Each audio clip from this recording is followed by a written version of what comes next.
So we were doing this verse number. We have finished the verse number 27 in Sankara Bhashya, but we have to do the verse number 27 in the Madhusudan Tika. Let me find out where it is. Yeah. So what Shankaracharya was explaining, that what happens actually. He is giving a long lecture on what is Kshetra Kshetrajna Viveka, or what is Paraprakriti, Aparaprakriti, or Prakriti Purusha, whichever way you're looking at it. And these two principles is the key to understanding why the samsara, the way we perceive it, appears, and how we can, in fact, overcome it, having a more wiser understanding of whatever is going on around us. This is not to refute that whatever we see is completely false, but understand that beneath what we see as multiple, multifarious, diverse, there is a unified field of consciousness, and this field of consciousness is no different from whatever we are naming as God, whatever we are naming with whatever name and form, in the light of whatever religions we believe in. And there is that ultimate reality of consciousness, which is all pervading. That is the Kshetrajna, which appears as different in each individual. And that is what we see as Purusha, that individual Kshetrajna. That is Paraprakriti or Purusha. And later on in the 15th chapter, they will say that the two Purushas. More or less, is talking about how that unified universal consciousness appears as individual consciousness, units of consciousness. We have another word called Pratyak Chaitanya, which is very the same thing. It's just one Brahman only appears as many, depending on our Papa Punya, as a result of which we have taken a certain form. We look like something, we have a few habits, we have a certain orientation, certain likes and dislikes. This is the complete outcome of our past actions, what we call prarabdha. It has matured. We have this body, we have this life is going on. We want to overcome it. He said that you can destroy all sanchita karmas and agami karmas. Vinasa aslesha, vinasa of past karmas and aslesha, non-contact, freedom from contact or immunity from the impact of future karmas for the jnani. That was promised by Bhagavan. And now he is mentioning how then a person can perfect this understanding of Kshetra and Kshetrajna. He's saying it's not very difficult if you continue to focus your attention on that pure consciousness which inhabits in all individuals and everything that you see, the jada and the jiva and the plants and animals and humans and everything. Okay. And he had earlier mentioned what are the techniques. There are four category of people and there are four techniques. One is the Vedantic technique of vichara, Sravana Manana Nididhyasana. The second category of people will do yoga. Sankhya Yoga will say that, okay, I am Purusha, I am getting trapped with these emotions because this is the play of Prakriti, triggered by the interplay of Sattva, Tamas, and Rajas. I am different from this, and he concentrates his mind. And this is a stage, if he successfully completes, he can start more successfully the Vedantic meditation for final exit from this chain of birth and death. Third category of guys will do Karma Yoga for internal purification of the mind. And Karma Yoga is essentially karma minus desire for results plus remove the desire, and what you add? Ishvara Arapana Buddhi, a sense of surrender. You gift all your good deeds and bad deeds, whatever happens to you, surrender at the feet of the Lord, ask for forgiveness, stay put there, don't run away. Fourth category are even more innocent of the complexities of sadhana, but very strong in their devotion. And they follow the words like it's kind of mentioned by God to them from whatever acharyas they listen to, and their sadgurus, because of God's grace, they They have a tendency to identify the right gurus, not go to the right wrong persons who are very fashionable and all, but essentially acharyas who are telling whatever is written in the shastras without confusing, without misleading people. They follow their advice, and therefore these are the fourth category. And therefore, he's saying whatever is happening in the samsara appears real essentially happens because of a sanyoga, a certain connection that we see, or we in fact engineer it because of our avidya. What is that sanyoga? A connection. The connection between consciousness and the absence of it. Kshetragya and kshetra. And how does that happen? Because of avidya, because it's not a physical contact. Like we superimpose the perception of a snake on a rope in a dark room. Similarly, the sansara appears real to us. Or we can say it like this: because of our own ignorance, we see the sansara as real. That is what Vedanta is telling us. We tend to see the sansara as real because we are imposing the dharma of multiplicity, vaichitriya, kartritva. Bhagavan is nor karta nor bhakta, nothing. It's nirvikara, nishkala, suddha, buddha, mukta. It's just pure consciousness. But these differences, this Bheda Buddhi, this consciousness of ours individually, this mental thing, with the help of which it's a blessing or a curse, depending on how you look at it, we are driven to see all this as real. So Vedanta says this is your creation because you are thinking like this. If you clean your mind and drop your thoughts and focus on your attention, your mind, the more and more purer it becomes, and the more and more logically you will analyze, you realize that nothing fundamentally exists except for the self. The Buddhist goes a step further. He says nothing called self. There is something called Buddha nature. What we call Brahman, they call Buddha nature. That is the only difference. Otherwise, they are close cousins. There are a lot of traditional Vedantis have some discomfort with Buddhists because they think they are not quoting from the Upanishad. That is fine, but more or less the argument is same, except that they are not quoting from Upanishads, even though they are influenced by the central ideas about from the ancient Upanishads, because Buddha was born out of this tradition. So he sort of presented it in a language which is much easily acceptable and understandable, even though the philosophical texts were written in Sanskrit and obviously never easily understandable by the majority of Buddhist followers, be like Nagarjuna and all. Very difficult thing. Even the best of minds cannot grasp the deeper arguments that he makes. Much later, there's a lot of controversy whether that is the original idea Buddha or he was adding. Like there's a lot of controversy whether Shankaracharya is the right interpreter of the Upanishads by the people who believe in a god, who believe in dualism. Sankara is like a close cousin of Buddhism. So this is a good thing. All are kind of Indian traditions who are talking about two levels of truth. One level of truth is what we see, the other level of truth is what we cannot see. So what he's trying to say here is, if you can remove your delusional attachment or delusional surrender to the so-called sanyoga between Kshetra and Kshetragya, then the samsara will stop troubling you. Because you would know that because of the superimposition, I think this is true. We had a long discussion about this. Because why this sanyoga is not something which is real, this is a superimposition. This is essentially mithya jnana. Because it's like, you're walking, it must have happened to you, it has happened to me personally.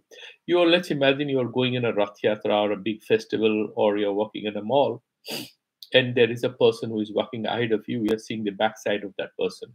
Let's imagine it's a girl with a kind of hairstyle, and she's wearing a kurti and something, and she looks like your younger sister. It's quite possible, right? And then you think, how come my sister is here? I mean, it's quite possible it happens. But actually, it's quite possible you might tap at her back, or you just shout using your sister's name.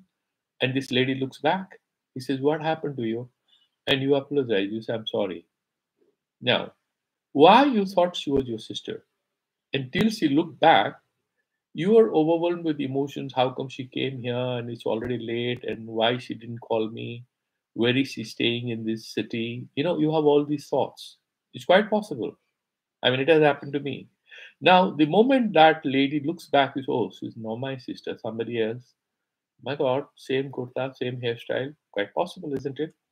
Now, at that moment, actually, she has nothing to do with my thoughts about that particular individual, where I'm already having a bunch of questions in my mind as to where is she staying, how I don't know about it, why did she call me, is she okay, does she need any help? You have your responsibility, your concern, whatever you call it, or male chauvinism, whichever way you put it, it comes into play, and you go, and that lady says, "What happened to you, sir? What do you want?" And you apologize, saying, "No, you resemble my sister." He laughs and says, "Okay, thank you." Goes off. The story sort of ends there. When that happens, when you see the actual fact about that person, all these thoughts that you have suddenly come to an end. You saw the truth. Now, about samsara, let's think like that. Because of our own sanskaras, because of that mithya jnana, the samsara appears the way it is. The moment we are able to penetrate and see the truth, hiding just behind it, and it's not hiding, actually, we have layers of ignorance preventing us from seeing that. That is causing that kshetra kshetrajna sanyoga. That is what Bhagavan says. Yava sanjayate kinchit. Kinchit sattvam stavara jangamam kshetra kshetrajna sanyoga tad vidhi varatarshava. Verse number 26. That's what Bhagavan says. That's it. And that mithya jnana is the cause of the samsara. It's X, Y, Z, and then you think I'm a son, I'm a mother, I'm a brother, I'm rich, I'm poor, I'm handsome, I'm ugly. All sorts of emotions sort of, and they well up in you and they devour you. They make you a prisoner of their game. And we have chosen to be so. He says there is a way out of it. In the next verse, that is verse number 27, what did he say? Samang sarveshu bhuteshu tishtantam parameshwaram. Oh, my boy, don't you worry, there's a trick to get out of it. Why don't you see that Parameshwara in all of this, which is all the time changing? That truth doesn't change. It's like we are looking at a particular place in a lake, and there's a movement, and there are a lot of froth or bubbles coming up. And you're looking at these bubbles, oh my God, there's so much of foam and bubbles and stuff like that. And the guy next to you is actually looking at the ocean or the whole lake, not looking at the bubbles. So you are looking at the bubbles, and the bubbles are getting created and getting destroyed, and you're becoming poetic and philosophical, and you see the sunlight getting reflected on it, and it becomes like rainbow, right? It has multicolor appearance before your eyes. But the guy next to you is only seeing light, the lake, the water. The water isn't changing, it's more or less stable, but the bubbles are sort of popping up and getting destroyed on the surface of it. Similarly, all that this Binasyatsu that he said, Binasyatsu of Vinasyantam, the one who doesn't get destroyed, that is Atma. It has no beginning, no end. And what is most interesting about Vedanta is, which now some of the best physicists are talking about in a different language altogether, you see, the Brahman that we are talking about has no past or future. Why? It's Anadi Ananta. Does it have a beginning? No. Does it have an end? No. What does that mean? We can think it's a long presence from a very ancient time to a very, very futuristic time. And then it's a that he's there for all time to come. We are appearing and we are dying. That's one way to look at it. But you think about it clearly. Bhagavan has only a present. He has no past, no future. Why? He has no beginning. If he had a past, he'll have a beginning. Anything which doesn't have a beginning, can we say it has a past? It has no beginning. What do you mean by a past? What is we are saying we are born, we are dying. For us, there's a beginning and an end. For us, history makes sense. For Ishvara, for Paramatma, there is no history, there is no future. There is just one present. Now there is this guy, famous guy called Schrodinger. He made a statement in the 60s about the mind and consciousness, and he's a scientist and highly regarded. He makes the statement which is very profound. The mind, our mind stuff, think about the mind. It has no past and future. We have thoughts, we have events, they are stored in the mind, and then we say this happened so many years back. But what about this mind? Does it have a beginning and an end? The consciousness? No, it doesn't have. If it has a beginning and end, the things, I mean, when did it start? You can say that okay, the child is born and there is a brain. That is the brain. But you think about the nature of consciousness.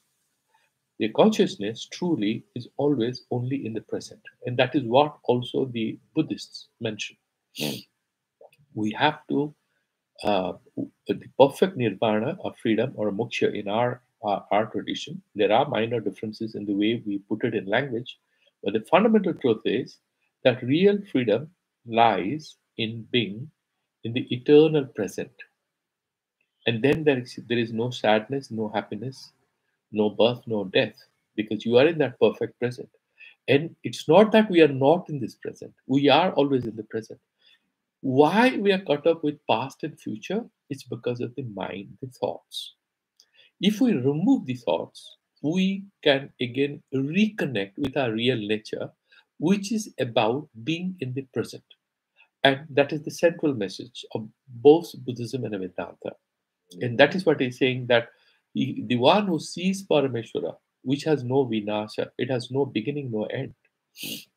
That reality is, in fact, the infinite, without a beginning, without an end, that infinite presence called now, called this particular thing. It is beyond time and space. There is no time, no space. There is one Satta Swarupa. Sat eva Satta. Satta is not a quality of Sat, because that is true, this is trueness. Because the moment I say Satta is different from Sat, then in Sansara there will be Brahman and it's Satta. There will be two things. But Upanishad says there is only one thing. Neha nanasti kinchana. Don't think about too many things, just one. There is just one thing.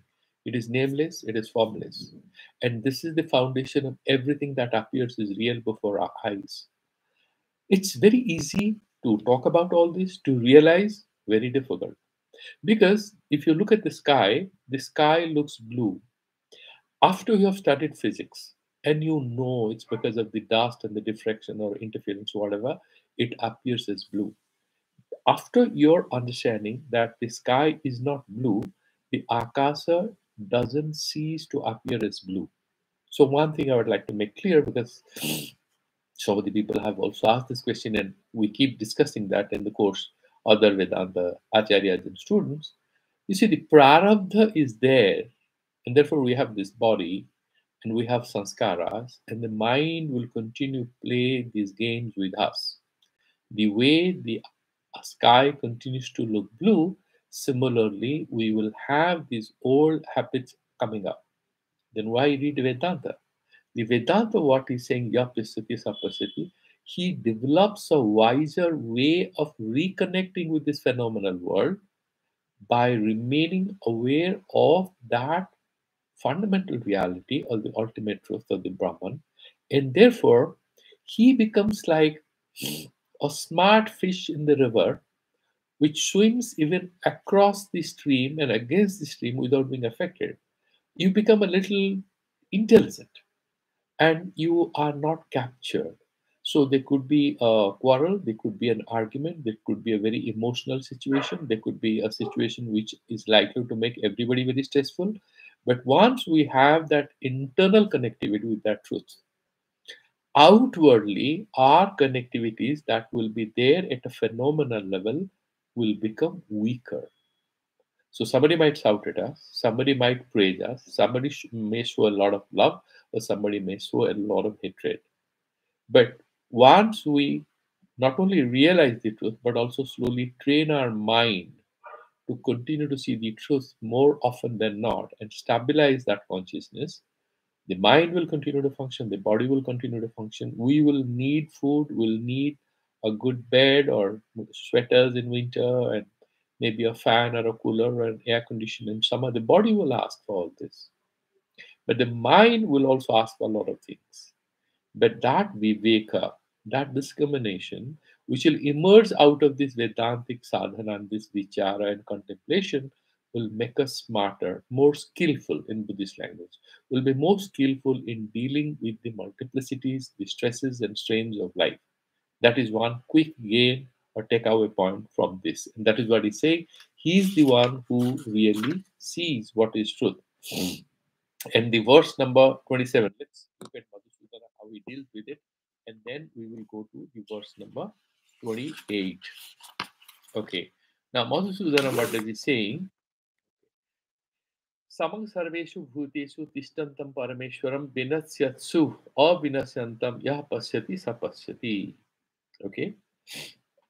But before that, in 26, also I had not done, and there are just a couple of sentences. So let me look at what Madhusudana had said. Yavat kimapi sattvam vastu sanjayate. Whenever anything that you notice is appearing, sthavaram jangamamba tat sarvam, whether it is chara or achara, it's a plant life or it's an animal life.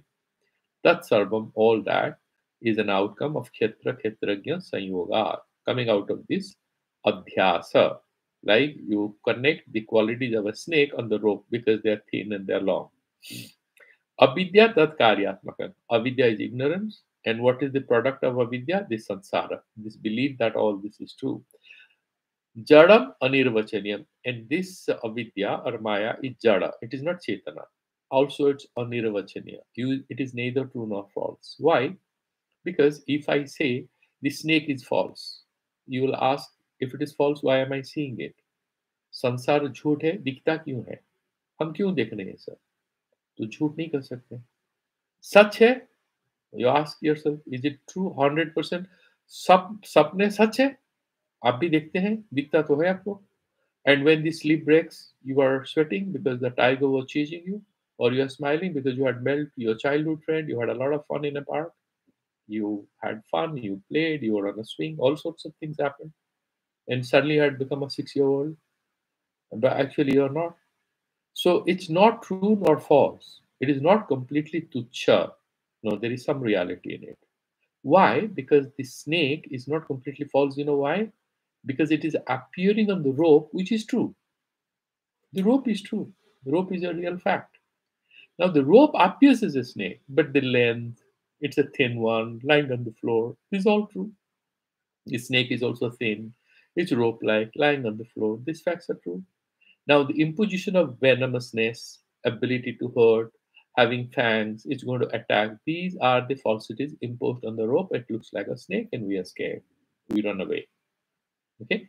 Now, so it's not completely false. It's not completely true. Because why are you seeing a snake? Why don't you see a tiger there? No, it is there is some correspondence between that rope and the snake, and that's how. So you are superimposing the qualities of the rope on the snake, that inside that room and stuff like that, and the qualities of the snake on the rope, and that is the adhyasa superimposition happening. He's saying jadam anirvachaniyam. That is why neither true nor false, and different from false and true, which cannot be described appropriately. So we call it in Sanskrit anirvachaniya. Sad asatvam drushyajatam. It's like as Bhagavan says, it's a marriage between truth and untruth. Truth is the Brahman, the foundation. Untruth is that Maya Jala. All that is appearing is samsara. Kshetram tad vilakshanam tad bhasakam. One is the Jada Varga, all that is, and there is a Bhasaka, which is shedding light on it and making it appear. Okay. And tad bhasakam swa prakasa paramartha sat. That is that ultimate truth. Because that is that film screen on which the film is appearing. These film characters will not be able to play their roles if the wall is not there, the film screen is not there. The film screen has nothing to do with the game which is going on in the name of film. You have songs, you have sadness, you have happiness, and you have a storyline. And the wall is watching, wall has nothing to do. But without the wall, the story will not happen. Because has to be something on which will project it. And that is what is the Brahman. Okay, such and Chaitanyam, Sat Chaitanyam, Asunga, Udasinam, and it is Asanga. It's non-connected with anything. It's Udasina, doesn't interfere. It's quiet. Nirdhamakam, and there is no dharma, no qualities in it. Advitiyam, there is no two Brahman, only one. one such, Kshetragya, and that is the knower, that is the consciousness. Tayoho Sanyoga is Kshetragya and Kshetragya, the connectivity. That is basically a false identification. Maya Vasad is a result of this Jadugari, Jadu of God, that is Maya Sakti. Vasad iteretara aviveka nimitto, born out of identifying one with the other.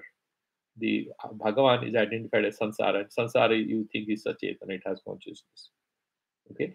Nimitto mithya tadatmya adhyasa. So this tadatmya is, identifying with something as yourself. Like I mean, you have in the films, there's a boy and a girl. The boy addresses the girl as my life. You're my Jan. She's not your Jan. You have your life. Your body falls dead, the Jan will go. But you refer to that. That is tadatmya. Okay, Veda Sahishnu Aveda Aveda Jnana, that Tadatmya. Tadatmya Adhyasa, superimposition. Satyanvata Mithani Karanatmakaha, that is the marriage between that Sachidananda Swarupa, that foundation truth, and the Maya, the appearance, that Kshetra, that is the marriage between falsehood and truth. That is what is saying Mithani Karanatmakaha. Tasmadeva Sanjayate Tassarvam Karmajatamiti. And all, therefore, these are all products, that is all appearance, and these are outcomes of that false understanding. Vidhi he bharata sarva. Atah swarupa jnana nibandhana sansara. Swarupa ajnana nibandhana. What is the cause of sansara then? Mithya jnana. Swarupa jnana abhava, inability to see our reality. Sansara swarupa ajnanat vinastum arhati. Okay, Swarupa Jnanad, and how do we destroy our association with the samsara? Having Atmajnana. Once we have Atmajnana, samsara will continue, but it will not trouble you. So that is samsara hani. Swapnadivat ityapi prayaha. So you are seeing a very bad dream or a good dream. Somebody comes and taps, hey boy, get up, you have school time. The boy gets up. The dream comes to an end. The reality of the dream comes to an end. Good or bad, he's no more troubled by it. Same way, once Atmajnana happens, Vedanta says that the samsara stops troubling us. This whole dichotomies, multipolarities, diversities, all that confounds us, troubles us, enchants us. That sort of comes to an end. That is what it is saying. And then samang sarvasya bhutesu tishtantam parameshwaram vinasya swavinasyantam yapasyati sapasyati. So this part of Madhusudana is saying evam sansaram avidyatmakam uktva. The sansara is the result of avidya, false understanding. Tan nivartaka vidya kathanaya. How do you remove it? With atmajnana. That is vidya, that is real understanding.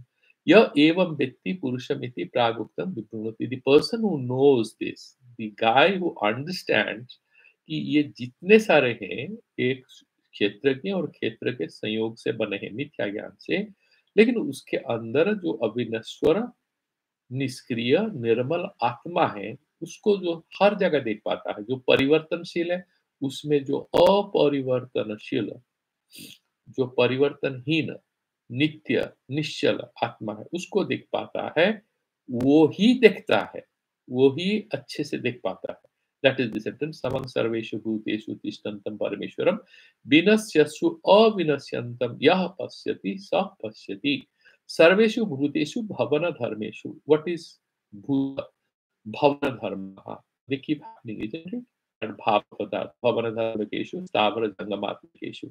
It could be chara or achara. Movable, immovable, whatever we see, the reality, pranishu. Aneka vidha.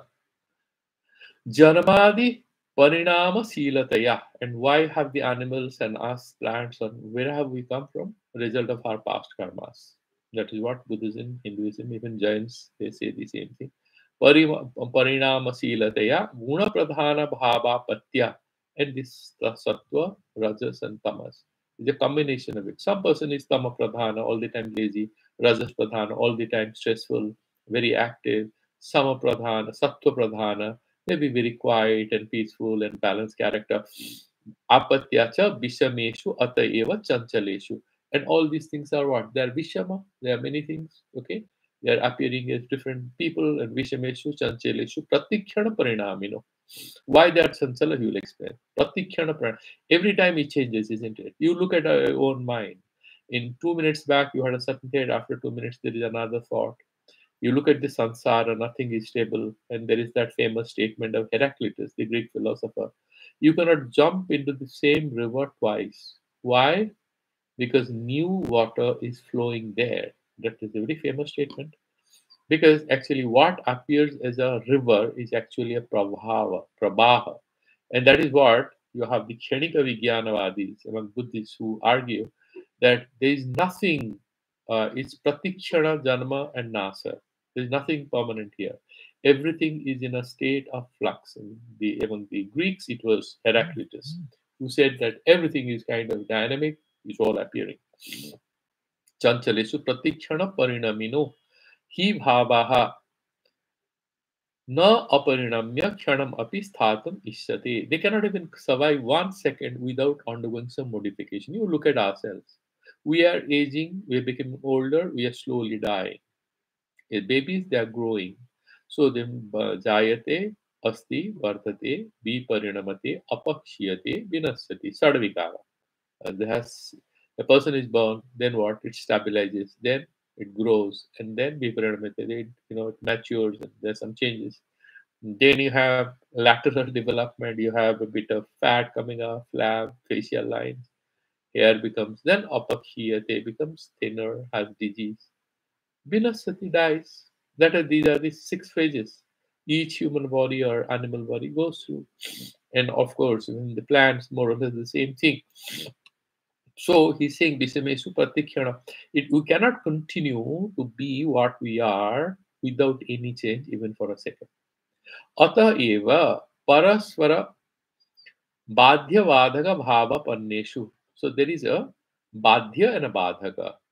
So what is badhya? Right now, what I am becomes badhita in the next time when I'm doing something else. So there is a badhya vadhaka samparka. We are bhava aparneshu evam api binasyasu. And all of us will, there is a anta vikara and then death. दृष्ट नष्ट स्वभावेशु देखते देखते नष्ट हो जाता है बहुत सारी चीज लाइफ इज ऑल अबाउट दृष्ट नष्ट देखते ही कहाँ चेंज हो जाता है you look at a film और you look at anything you go stand in a market and you will realise what is दृष्ट नष्ट if you stand at a corner in a mall or is a food plaza, you just walk as a Vedanti, sit in a corner, a temple, highway, wherever, you just stand quietly. You see how what you saw gets destroyed and the picture changes. There's a boy who goes a little further, there are two children playing, they have moved somewhere, somebody is all the time is undergoing some changes. Maya Gandharva Nagaradi Prayeshu. So as I was mentioning yesterday that in the clouds in the evening you have different hues and colors appearing. It looks like a city. As children, we were very enamored by this appearance. The sunset was so beautiful. You wanted to go to that country, those country of clouds, beautiful clouds. That is the Gandharva Nagaradi Prayeshu. Samam Sarvatra Ekarupam Pratideham Ekam. But in all this, that is that all pervading, inhabiting consciousness permeates everything, and that is Janmadi Parinama Sunyataya. It has no birth and no death. Sunyataya cha Tishtantam Aparinama Manam. There is no Parinama, no modification of that Atma. Parameshwaram Sarvajada Varga Satta Spurti Pradatvena. He is the one who is Pradayaka. Why is he called Bharta? He is a Poshaka. In what sense? He is not giving us food by hand, okay, eat, no. Because of him, we are appearing as Chaitanya Varga. It's because of him. Or make it her. As Shakti Visishta Advaitavadis, they refer to everything as that Chidrupa, Chaitanya Swarupa, that Bhagavati. She has created this whole samsara. So whether she is she or he makes no difference. It's neither she nor he. Parameshwaram Jadavargam Sattaspurti. That the very presence and its appearance. That spurti, whatever movement, kampana, whatever that we appear as we exist, that energy that we emanate, whatever, we owe it to him. Pradatvena Vadhya Badaka Bhava Shunyam. The Badhya Vadagata is not there. That there'll be another event which will destroy the present event, nothing of that sort. Sunyam Sarva Dosha Anaskandita. Anaskandita means not touched by any deficiency because he is Desa Kala Vastu Paricheda Sunya. No limitation of time or space or physical presence. Abhinasantaha. So he is not going to die. There is no termination of it. Drishta nasta praya sarvadvaita badhepi. Even though he is in all of it and all these objects are dying, right? And we are seeing that Chaitanya Sata is therein. So it appears as if they are born and dead, prayapi avadhitam. It is avadhita. It might appear like that. The human being dies, we think Atma uska mar gaya. No, no. Evam sarva prakarena jada prapancha vilakshanam atmanam vivekena yah. Now, can you see that Atma with your naked eyes? You wear some good goggles, you buy a good brand, and you wear it and you look at it. Can you see Atma? No, we cannot. Is not pratyakshya. We have aparoksha anubhuti, direct perception that is not through indriyas. Avang manaso gochara. You cannot see them through indriyas. Bhagavan has already clarified it. And can I do any logical inferencing and reach him? You can't do it, but that will not be a complete understanding. When you have some smoke and you are doing inference that there is fire, you don't have vishesha jnana of fire. You don't have any clear idea of what fire is it. Somebody is cooking something, somebody is making tea, or there is a puja going on, or there is a forest fire. You don't know. You have seen the smoke, so you have samanya jnana. But here you have direct experience, very intimate understanding. But that is different from sense perception, not through ears or eyes. A lot of people fantasize God will come, divine mother will come, and a lot of people claim they have sakshatkara. That is quite possible. Bhagwan can take any form if he or she wants. We cannot decide what form he will take for us, whether he will come in formless form or with form. Whatever way he'll come, we cannot decide that at Thakur Ramakrishna Paramahansa say, Asa, you will decide what God appears to be. No, much beyond us. That's fine. However, what happens, he is saying, is that how do you realize it? It will not be Sakshatkara the way we have Sakshatkara, you and me, that you can look at me or you're looking at that YouTube. No, it will not be like that. So, how we cannot see him? Vivekena, through Vichara.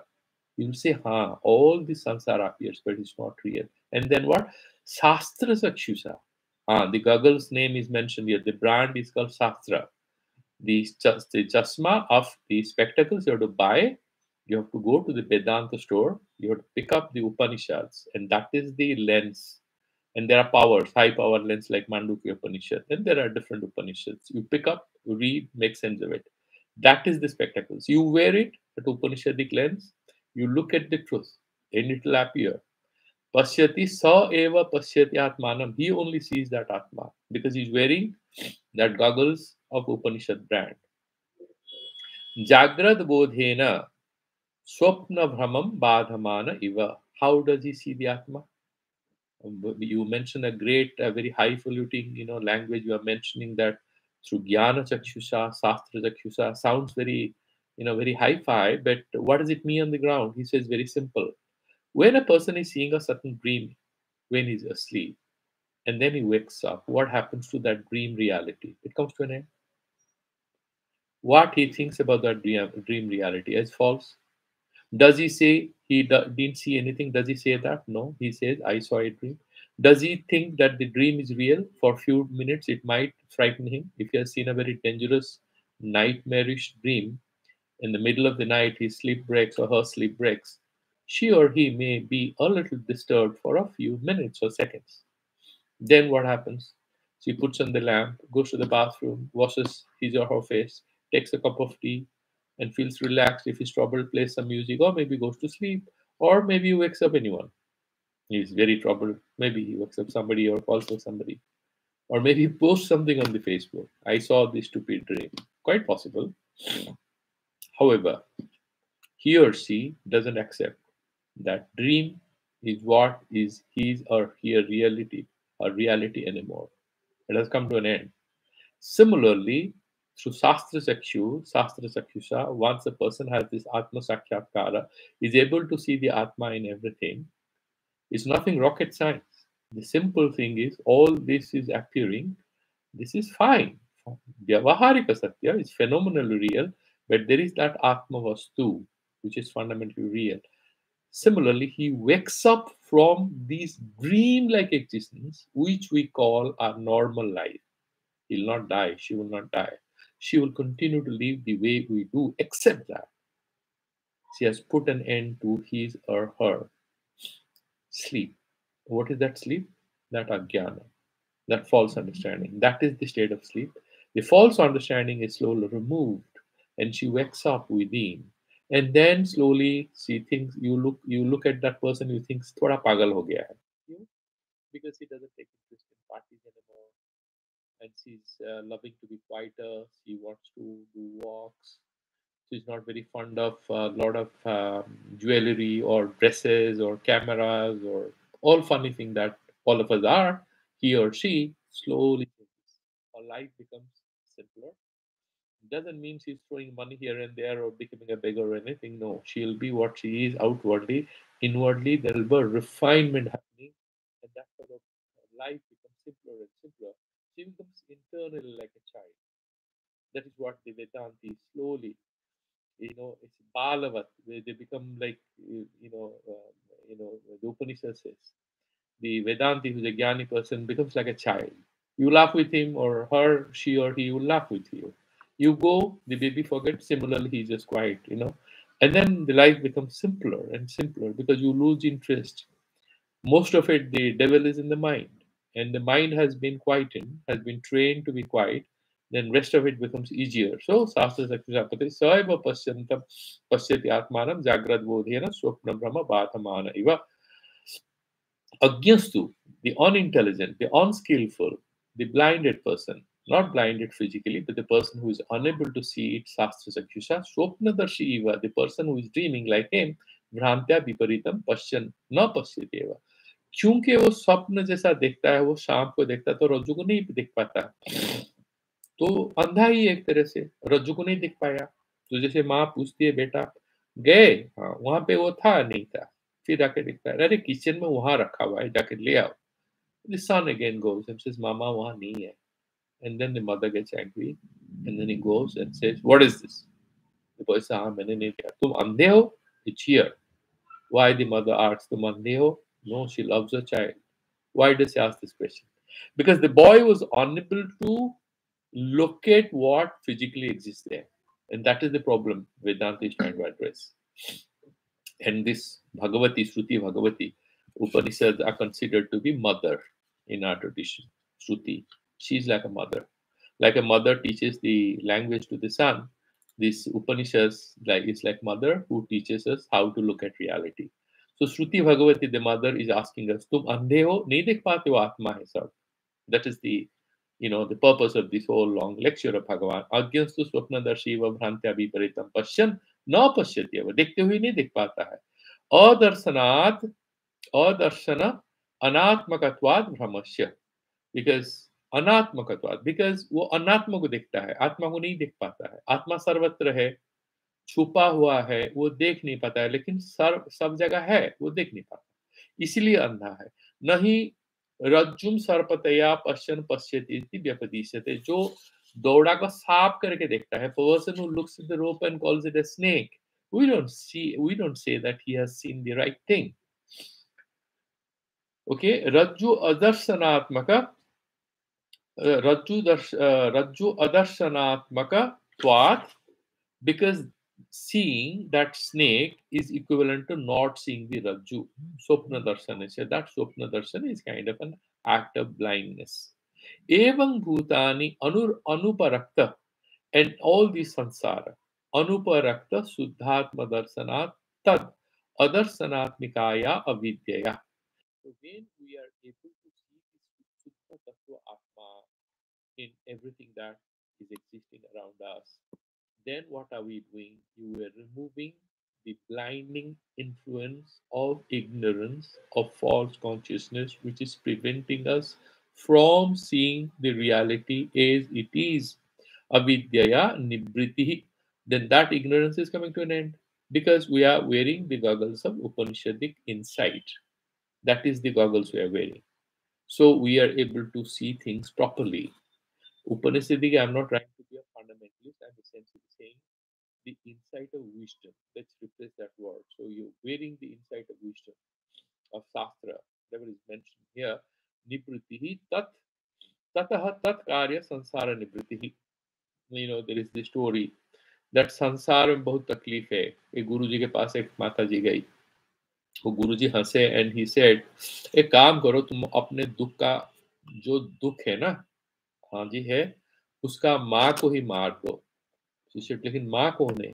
माँ तुम्हारे अंदर है, तुम्हारे सोच है. Because our ignorance is the mother of our pain and frustration in life. अब जो पैदा करता है उससे मार दो, बच्चे कहाँ से पैदा होंगे? तो जो अज्ञान है वही माँ है. She is the mother of all our problems. So if you can kill the producer, you don't have to kill anything. You have to be aware of yourself. And then the thing which was frightening you, enticing you, troubling you, deluding you becomes helpless. No more influence.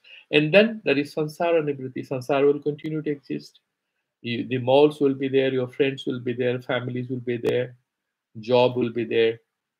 You will be there, you'll be doing everything, but you are not stuck with anything.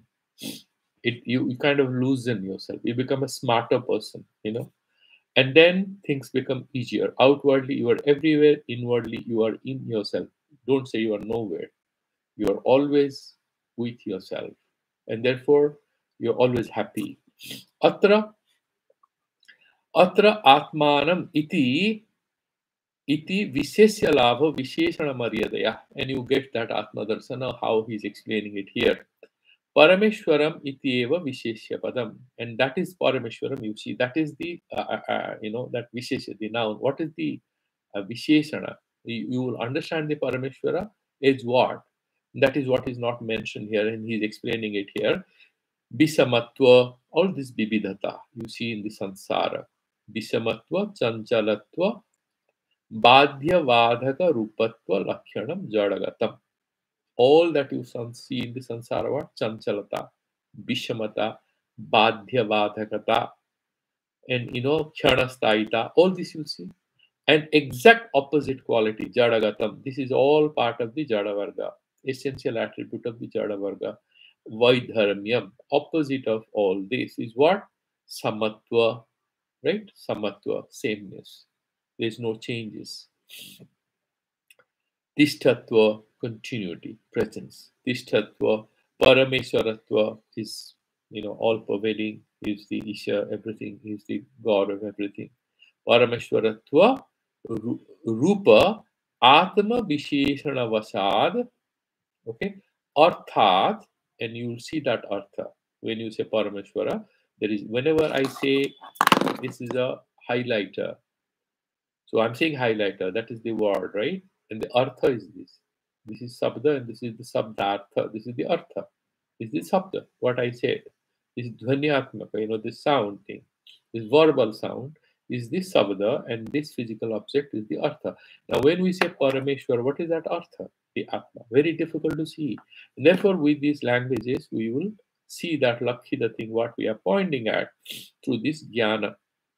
विशेषणवसाद अर्थात प्राप्तम अन्यत कंठोक्तमिति विवेक. बाकी सब जो कहे तो बात कह रहे हैं, ये तो कहानी है, ब्रह्मन क्या है, संसार क्या है, लेकिन ब्रह्मन प्राप्ति जो है, that happens how? When our mind becomes aware of it in the direct perception. This language is fine, okay? And let's look at the verse number 28. So now he's saying, it again is kind of doing some stuti, some praise, some appreciation. Samam pasyan hi sarvatra, samavastitam ishwaram, na hinastyat manatmanam, tato yati param gatim. मोक्ष कैसे मिलता है? ये जो सब में परमेश्वर देखने में क्या फायदा है? What is the benefit? Why do I see? Bhagavan is explaining. Saman pasyan hi. When we see that Paramatma is undergoing no changes, Nirvishesha, no particularity is coming. It's always universal. Pasyanhi, by seeing thus. Sarvatra, everywhere. Samavastitam Ishwaram. समान अवस्था में जो स्थित है वो परमेश्वर को देखते ही. Only by seeing the reality of that ultimate thing called Atma, present everywhere, without any particular qualifications, beyond all qualifications, That fellow, na hinasti atmana atmana. He doesn't murder himself with his mind. अपने आप को क्यों मारेगा? He'll explain. Tato yati param gatim. And then he gets moksha, he gets liberation. It's a beautiful sentence. Earlier also, all the people who consider samsara as real, they are also called kripana. Why kripana? Karpanya dosha Bhagavan has mentioned earlier. It's like I have a few $1,000,000. I mean, interesting to talk about it. Just imagine any of you have a few $1,000,000, but you don't want to use that money. And your brother, your sister, your wife, your husband, he says, why don't you withdraw some money? We can have a holiday. No, no, no, I don't want to do it. I am not that rich. Life is short, but you don't want to withdraw that money. You don't want to spend it.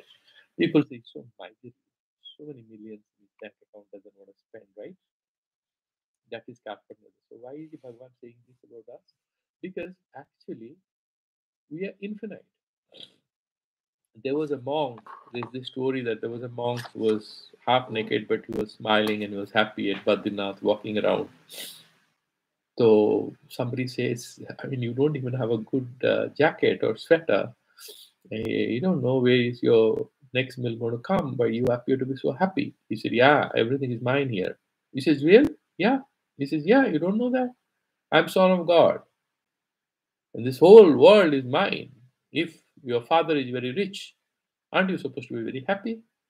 And I am the son of God. This is what is my realization, and therefore everything belongs to me. Why do you bother about my next lunch? You're a poor man's thought. I don't think about it.